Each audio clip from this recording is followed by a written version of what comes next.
I'm the director of finance and operations and urban strategies. That's what I've been. That's been my role for the past 17 years.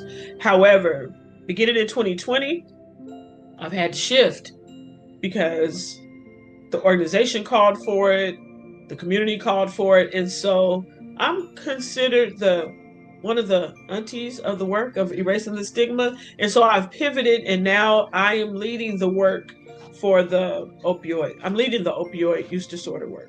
We decided that we had to pivot. We had to get out there. We had to educate folks on the opioid epidemic, and in turn, that birthed what we call Community Hope, otherwise known as C-HOPE, which stands for Community Health Outreach, Prevention, and Education.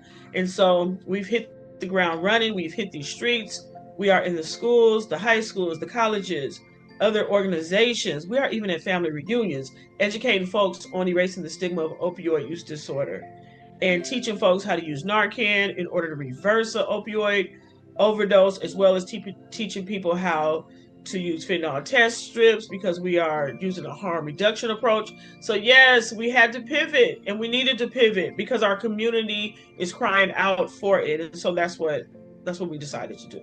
Our trusted messengers are out there educating folks on whether it's COVID-19, whether it's, vaccinate all 58, whether it's extreme heat, whether it's climate control, whether it's mental wealth for young people. We are out there, and so the community needs us, and so that's where the transition.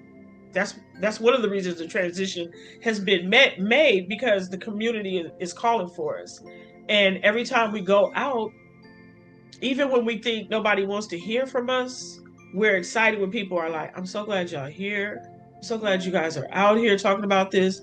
I'm so glad. I'm so glad. I'm so glad. Keep doing what you do."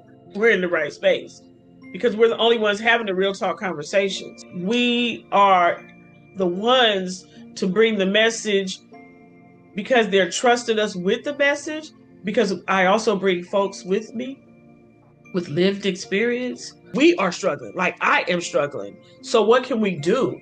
And so that became the birth of our child, Mental Health Mondays, which is our virtual bi-weekly mental health virtual workshops that we host, geared primarily towards African Americans, but everyone is welcome.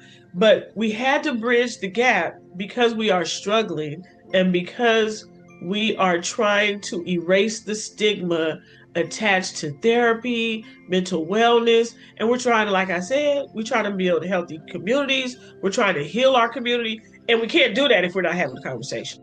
We are here to serve our community. And when I say our community, I'm talking about the ones that are forgotten, the ones that are underserved, the ones nobody is checking for. That is our community. So if you're saying, do you only mean Alameda County and Solano County? The whole of California. So our community is based off the needs. We are here to serve everyone. It's varied aspects of community, but the community for us is truly everybody. We really do want to ensure that our people are okay. Every day, you're hearing a story about this person died by overdose, this person died by suicide, and the reality is we're struggling. And so if there's anything that we can do to help strengthen and heal our community, that's what we want to do.